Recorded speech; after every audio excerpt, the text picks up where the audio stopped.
In this lecture we talk about discriminants.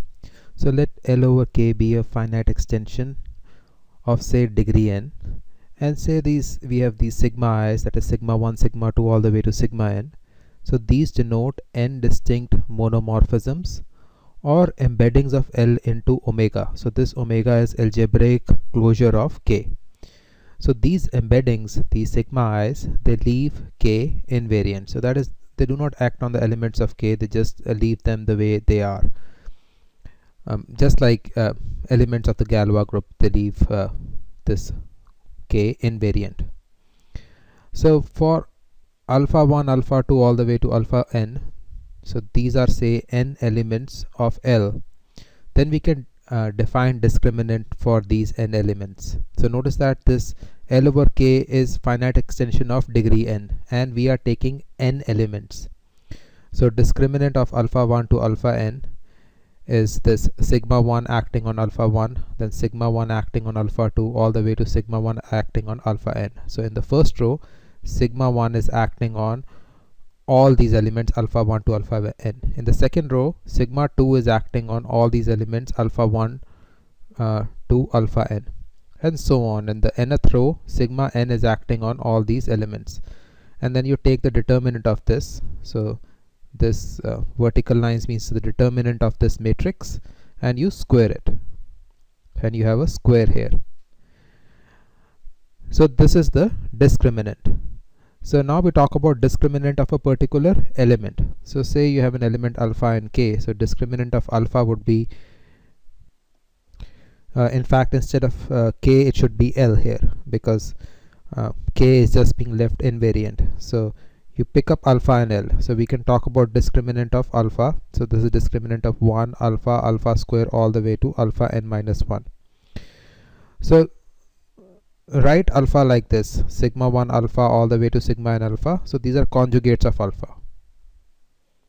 So then discriminant of alpha is precisely this sigma j alpha minus sigma I alpha, this squared. So essentially you just copy this right here. So instead of alpha 1 to alpha n, you have this 1 alpha alpha square to alpha n minus 1. So instead of this you have 1 alpha all the way to alpha n minus 1, and just use this formula precisely here. So you have this formula precisely here. Now this is a Vandermonde matrix. So this is a Vandermonde matrix. So this you can see in Wikipedia. And determinant of such a matrix is given like this: sigma j of alpha minus sigma I of alpha, where I is less than j. Both of them lie between 1 and n.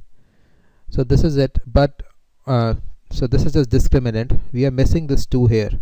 So you square it here. So once you square it, you have to square this here. And that's precisely the answer here. So this is right here. So now we want to reinterpret discriminant in terms of trace. So you know, trace of alpha, if you have an extension L over K, is just summation of the sigma I alpha of all these conjugates of alpha. So here they are conjugates of alpha, and this trace is the sum of these conjugates. Then discriminant would be a determinant of a matrix where every entry is a trace, alpha I, alpha j, I comma j. So we have a matrix whose entries are trace. So we will cover an example where at the end of this lecture, where this thing will become more concrete.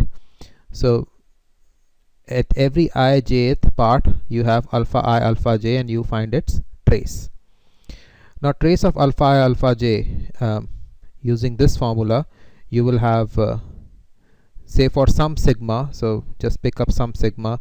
So you have say sigma k alpha I alpha j, but this is just a monomorphism or an embedding. So this will become equal to sigma k alpha I times sigma k alpha j, and then you have the summation sign which you carry over right here.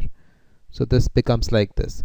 But notice that this k is constant. So you could talk about some k as sigma 1, all these elements like this, and then you have to multiply with elements take, say this is a vector, and then you have to take a dot product with the same vector.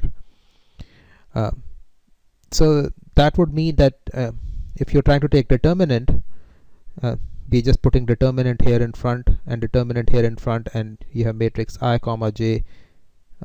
So this is determinant of a matrix. So this is just matrix multiplied with its own transpose, because we have some sigma 1 here, and then you have to take dot product with sigma 1 only, because this is sigma k, so sigma 1s and then sigma 1s. But determinant of this m times m transpose will be just determinant of, because determinant of m and m transpose is the same, so this will just be determinant of m squared. And that's precisely where this matrix M is just this matrix here. So this entire matrix is matrix M. So that is precisely the definition of our discriminant. It is nothing but determinant of this matrix squared. So let us do an example so as to more concretely see this. So let us do an example to make things clearer. So let alpha have a minimal polynomial x squared plus bx plus c, and we have an extension corresponding to this alpha, say k alpha over k, and this extension is of degree 2, which is just the degree of our minimal polynomial. Now we want to find discriminant of 1 comma alpha, so because this extension is just generated by 1 and alpha. So what would be discriminant? So discriminant we will look in these terms: determinant of trace alpha I alpha j. Now this alpha I alpha j are actually corresponding to alpha 1 all the way to alpha n. But now instead of n elements, we have, say, alpha 1 is 1 and say alpha 2 is alpha. So we just have two elements, 1 and alpha. So discriminant of 1 and alpha. So this will be determinant, then you have trace. So trace of 1 times 1, then 1 times alpha, then trace of alpha times 1, and trace of alpha times alpha. So this is it. You can see simply here. So now 1 times 1 is just 1, this is alpha square, this is alpha. So now we have to compute these traces and put it in here. Now recall that, so trace of a is n times a if a lies in this underlying field here. So that is it. So trace of 1 would be 2, because a is 1, so, and we have degree 2, so this dimension is 2, just generated by 1 and alpha. So trace of 1 is 2 because n is 2. And trace of alpha is minus b, because you know the trace is given by negative of this coefficient, which is 1 less than the degree. So square here is just x here, so this has to be negative b. Now we want to find trace of alpha square. So this is the minimal polynomial, so you know alpha square plus b alpha plus c is equal to 0. So alpha square is minus b alpha minus c. So trace of alpha square is this, and now you use the additivity property of the trace. So you have always this negative b comes out, you have trace of alpha, negative c comes out, you have trace of 1. But trace of alpha we just computed minus b here. So minus b times minus b will give you b square, and a trace of 1 is 2, so you have negative 2c here. Now you just plug in the values. Trace of 1 you have plugged in 2, trace of alpha we have plugged in negative b, and trace of alpha square we have plugged in b square minus 2c. Compute a determinant, you get b square minus 4c. This is the discriminant of 1 comma alpha, but this is corresponding to our minimal polynomial right here.